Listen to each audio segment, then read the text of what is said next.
So we are here, Recovery Awareness Day 2025, and I'm here with Noah benShea. I'll Thank say you. that correctly. Tell us a little bit about yourself. I'm when my son was young and someone asked him what his father does, he said, my father types. I've been typing for a long time in my life. I'm introduced as a poet, an author, and philosopher. I'm the author of 30 books, translated into 18 languages. My work has been nominated for a Pulitzer Prize. I've spoken at the Library of Congress and the Department of Defense. I've met presidents from several countries. I've had a life that profoundly different than the lives of a lot of other people because I took a path uncharted. Yeah. I took a different road. I laughed when I was younger and reminded people that poets didn't have to worry about selling out. There was no one buying. But in my life, I found that my work has brought me close to a lot of remarkable people, and I've been invited to share my work in a lot of different ways. And now there's a motion picture based on the series of books by Jacob the Baker, Jake series, that's now streaming on Amazon Prime and all the platforms across North America. And the film was shot around the world in the middle of COVID, and the director, much to my surprise, when he was putting this together, put me center in the film. So I now found myself as now I'm introduced as as center in this motion picture. Yeah. And when they CAA, the major entertainment agency, was holding screenings to try and people from the entertainment industry to distribute the film, people were very kind. And Mark Johnson, who won an Academy Award for Rain Man and did Breaking Bad and Better Call Saul. Oh, awesome. He introduced the film. He was one of my executive producers on the film. He stood up and he said, "I wish I had done a movie like this." And there was a response. And people were very, very kind to me. And people came up to my wife and said, "Gee, I got a new project. Your husband's a great actor. He would be." And she looked at him askance and said, "He's not an actor. That's who he is." Yeah. And so that's who he is. Now, when I witness myself, I feel like I'm a global village elder. Yeah. I'm down the road far enough in my life. I've been blessed to travel at an elevated enough level in a lot of different lives that I don't have to be put off by people who try to pretend to be poseurs about who they are. Yeah. And this, in the area of recovery, is a central issue for me for a long time. For about 15 years, I've been the national philosopher for a number of different major recovery organizations. And but what I structure is that in some way, we're all in recovery. We're recovering from who we've been to who we might yet become. Yeah. And once you recognize that in your life, that your life is waiting for the transformations you might come to it in your life, then you can speak to others. Yeah. And realize that. Mental illness and recovery are such dominant play in the lives of the planet now, because they impact so many people, and they generate so much stress, and stress is at the root of cardiac and diabetic issues. So these are major plays in people's lives, and a lot of it is just sadly lives that were injured emotionally at some point in their life and never got around to healing. Yeah. And so I remind people that this is this is the work you have to do. If you don't do this work, you're going to pass it to your generation, the next generation, the same way as it was passed to you. Yeah. And it isn't about holding the other people angry at the other people. They may have been caught because how they were caught. Yeah. But it's time to as they cut the Gordian knot. Yeah. Now, in your experience, I was just thinking about this when you were speaking. In your experience and with your philosophical background, right? What would your input be around? Do you think mental health and substance use is getting worse, or do you think it's maybe just because of how connected via social media, internet, all the above we are? It just seems more prevalent now. Do you think? I when the internet came out, the idea was that everybody would be connected. Yeah. And I think they are connected, but they're not connecting, if you would. You have 500 friends on Facebook and nobody to call when you're feeling alone at night. Everybody knows how to milk a cow and nobody knows how, and never has milked a cow, right? There's a big difference in that world, for sure. So the Surgeon General under both Trump and Biden earlier on had said that loneliness is the key aspect now. Loneliness is the major play in all in the heightened rate of suicide. Loneliness has a high stress factor to it. The stress factor aggravates cardiac and diabetic issues, and the stress factor certainly triggers mental health and addiction issues. Yeah. It's if you ever, if you want to start a fire, you're looking for dry tinder. And we live in a world now where the tinder gets drier and drier. So there is a profound loneliness. Even in Great Britain, 40% of the people say that their best friend is the television. They have nobody else but visits them, but the television. Yeah. That thing. So, the thought was that we, that we lived in a global village, and we do. But we forget to get up and treat each other as somebody else in the village with us. And that's why I've been described as a global village elder, because I think at this point in my life, in every village there would be a chief, there would be a head of warriors, there'd be all. I had nothing to sell. I'm not the chief, I'm not the head of warriors. I'm the guy who's been around and can be an ally to you in your struggle, in your life. And trust me, brother, in everybody's life, there's a struggle. Yep. There's nobody who hasn't had the experience of waking up at 3 o'clock in the morning and counting the tiles in the ceiling and wondering how they're going to make it through the night. And for some of us, it's a child that we can't fix situation in their lives. For some of us, it's getting older. I made a laughter earlier that getting older is one of those things that happens gradually, and then suddenly. Yep. There plays in it, and if it's gradually, you'll know it's gradually. But trust me, there will come a suddenly. At this, and so I just think that the supposition that we're all connected is it's actually it's a diametric opposite. Because if you get 5 hearts on something that you've written, it doesn't mean that you think there's anybody who's there listening to your heart. Absolutely. No, kind of piggybacking off of that, right? I told you before we had gotten on, right? I'm a director of admissions at Blanchard, and so my team and I have been watching some of your videos, and especially when it comes to the idea of the lifeguard, and can you explain a little bit about what that lifeguard metaphor is, especially for people in recovery trying to help others achieve the same thing? Yeah. A lot of times what we are is how we perceive ourselves. And if you're on the phone and filling out forms and talking to people, you think yourself as an admissions clerk. A clerk can pick at any place. But I remind people you're not an admission clerk. When people are calling, they're fighting for their life. And you're a lifeguard. You're there to save their life. Now, having served as a lifeguard many times in a lifetime, they have this thing called, talk, throw, go. The things you do before you jump into the water to try to rescue somebody. So there are all these steps that as a lifeguard, it isn't just about jumping in and rescuing somebody on the phone. It's about how do you reach out to them?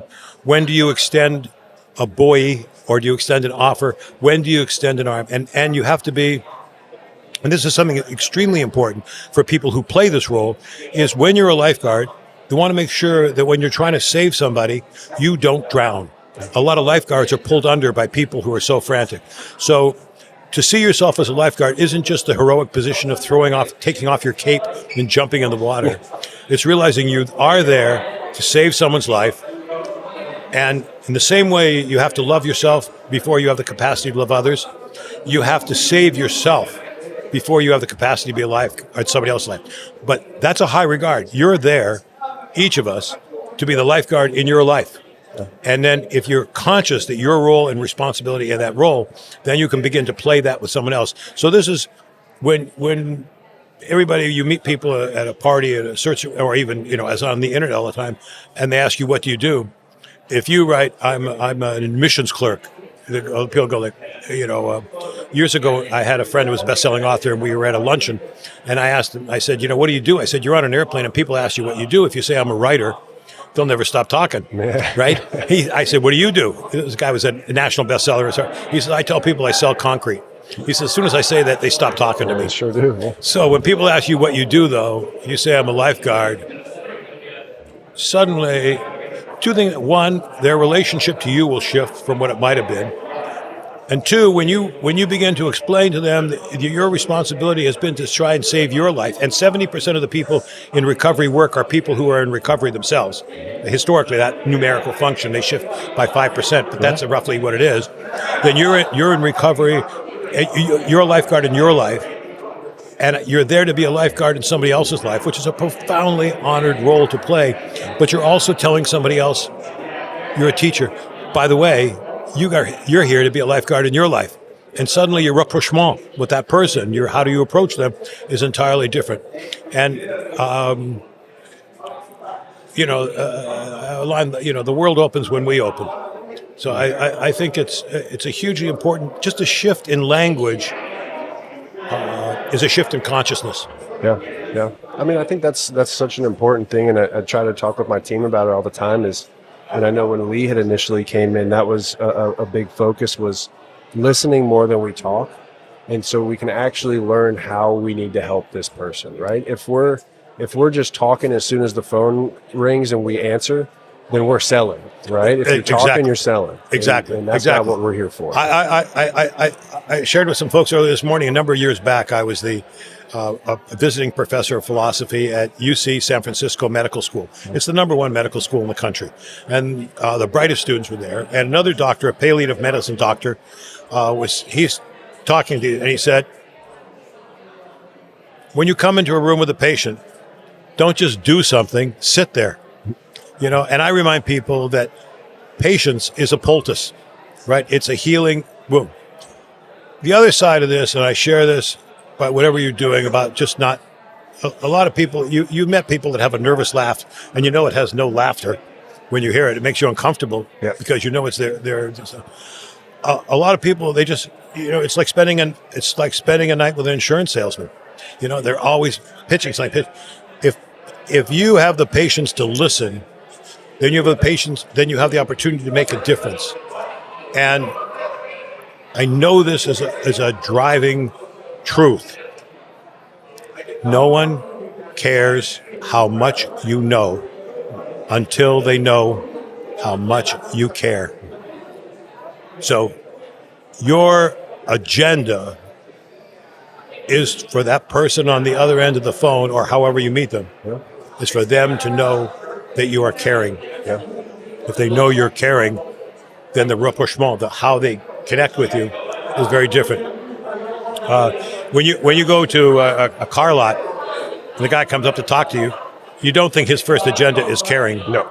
Right? No, definitely not. Yeah. So, that's what I would say. Yeah, no, absolutely. Yeah, I'm in recovery myself, and some of the first jobs I had when I got sober, right, I was a car salesman in Florida and a salesman for vape products out in California. And so when I came into the field, at first there was a switch that needed to happen in me of trying to sell, and now it's trying to help. And I noticed my tone changed, my I don't want to say talk track, but definitely the amount that I was talking changed drastically. There's times on the phone now still, or even when I'm sitting talking with a family in person, where I let the silence breathe, right? It's amazing your success rate is a function of your silence in some ways. People you can just read it in people. Yep. I think I'm telling that the people can read the caring or the uncaring in your face. When men and women, it's an old set, but men and women meet, when they find themselves suddenly attracted to one another, it's usually not because of some brilliant repartee that you've heard from the other one. It's just the way she moved her hair, or the way he smiled, or the way he choked on his water and sort of laughed at himself. However it was, So that's there's all these signals that we send, other than verbal signals, and there's a line I wrote in Jacob the Baker where I say it's the silence between the notes that makes the music. Yep. Yeah. No, that's awesome. Yeah. I had somebody. I was in New York, and this woman who was a very close friend with Tchaikovsky, and he was playing at Lincoln Center. And she read Jacob the Baker, and she said, "I've got to meet you. I've got to meet you." And I said, "Why?" And she said, "Well, because at the end, after his concert, Tchaikovsky would say to her husband, who was a close compadre with Tchaikovsky, he would say." How was the evening? How was the? He'd would say, "Your music was great. How music great?" She said, "This is what made me ask you. I want to talk to you." He'd always say, "No, no, no. How were my silences? How were my silences?" So it's the silence between the notes that makes the music. And a number of years back, Oxford University Press came to me. They said, "We have it that you wrote this line. It's the silence between the notes that makes the music, but different people say that they wrote that." I said, "Well, I wrote it. You find them, let me know."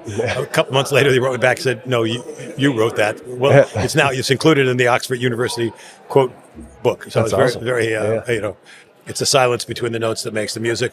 So I'll fall silent about how good I am for a moment and let that leave that just the air. No, that's awesome. So what would you say? Last couple questions. I would say, one, was there kind of a watershed moment that led you down this path, or would you say you were kind of born intrinsically leaning towards like a poet, author?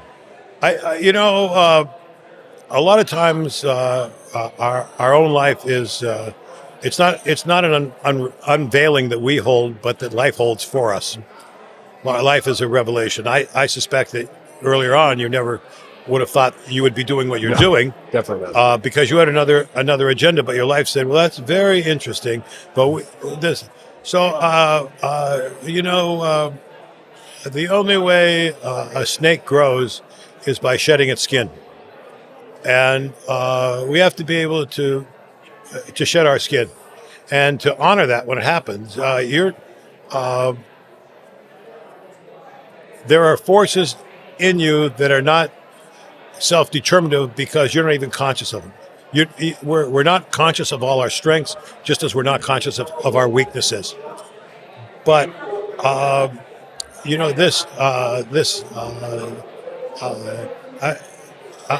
share this story with you. There's a boy who out in the woods, and he sees this cocoon that's starting to break, and he sees this caterpillar pushing hard to get out of this cocoon. And the boy, his heart breaks for this caterpillar and having such a struggle. So he takes a little penknife out and he cuts it a little bit on the cocoon, and the butterfly springs out. The boy thinks, "Oh, what a great thing I've done." What he doesn't know is that the struggle to get out of the cocoon squeezes all the water out of the butterfly's wings, so when it emerges, its wings could dry. But because he helped the butterfly get out of the cocoon to reduce his struggle, the water never comes out of the wings, and the butterfly's wings do not dry, and the butterfly he just saved dies. We have to honor our struggle in our lifetime. Yeah. Well, a lot of people, I think, especially in this field, is like you had mentioned, right? This was not my plan, right? And I wouldn't be where I am without the struggle that I went through. And kind of going off what you said earlier too, right? Having somebody else be my lifeguard at one point in time, and now in turn, that's turned into not only a career, but a successful marriage, a successful family life, and it just keep building. As they used to say in the old TV series, stay tuned. Exactly. Stay tuned. Yeah. This is at